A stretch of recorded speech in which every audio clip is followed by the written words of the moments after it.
We also see that Jesus is the loving Father who will never leave me. Now, this title is descriptive of who Jesus is to those who are His children. He acts towards them as a father. Here, the child is also the father, fatherly in his love and his care and his goodness and his compassion, his kindness and his mercy. This is his character. This is who he is to the people who are called his children. Think about it. The perfect Father, the good Father. You know, Jesus is always interested in what I'm involved in. He's never too busy for me.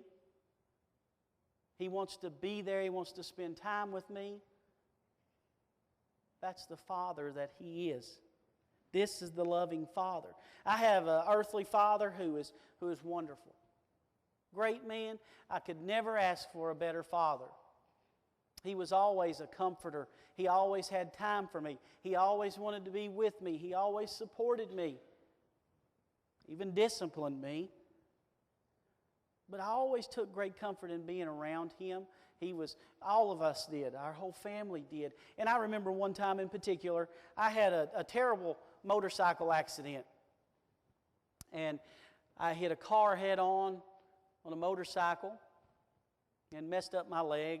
I had several surgeries on it, and at one point they thought they would amputate my leg just above my knee. And I was really scared, you know. I was terrified. I was a lot younger than I am now, and I was wondering what in the world's going to happen. And my dad would be there before each surgery. He would sit on my bedside, and he'd rub my back, and he'd pat my back, and he'd say, "Son, it's going to be okay. You're going to be fine. Just relax. Just rest." Now, the sad part about that is it's not that my leg was really hurt and I had to have all these surgeries. The pitiful part of that was the car that I hit was parked. Now, to my defense, it wasn't there when I left the house, and they had snuck it in there on me as a big Chrysler. I don't know how I missed it, but my Father brought peace to me. He loved me and He showed me that. But even as great as my earthly father is, He can't be near as good as Jesus is to me. And that's good because, you know, many people don't have that same relationship. Many of you may not have that same relationship with your dad that I had with my daddy. But the thing is this, I have a Father in Jesus Christ. He's a father to the fatherless. And take peace in that.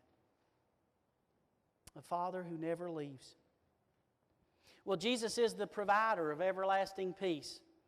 In Luke 2:14, the angels came to the shepherds and they spoke of one who would bring peace to earth.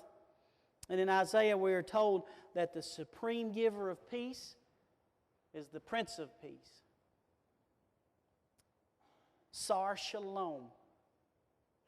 Prince of Peace. This is who Isaiah saw. This is who Isaiah was speaking of. He would provide universal peace, peace between God, peace between man, and peace within man. This Sar Shalom, the provider of my everlasting peace. So I take great comfort in knowing who Jesus is. The power in a name and His character. And I see what He is to me and who He is. But I also find peace in the fact my peace is sustained through knowing what Jesus is going to do. Through knowing what He will do. It's coming down hard, isn't it? My peace is sustained through knowing what Jesus will do. Our God is a promise-keeping God.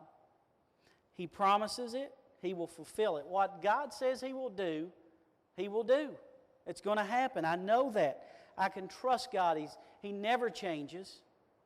So if He says it's going to happen, it's going to happen. So what does Isaiah say He's going to do? Well, he says that Jesus Christ is going to reign.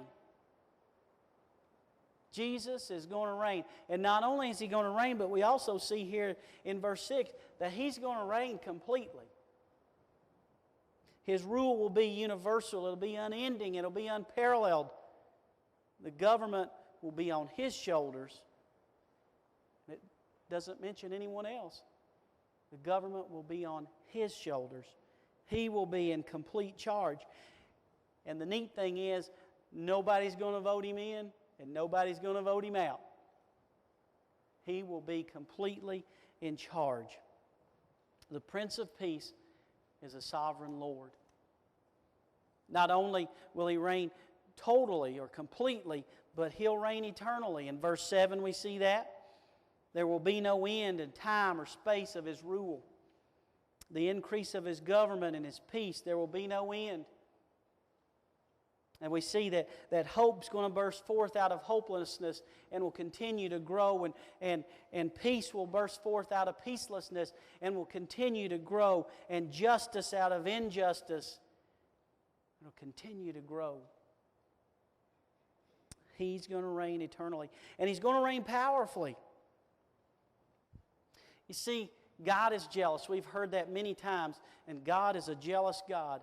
And He's been burning with passion for years to see Jesus Christ take the throne.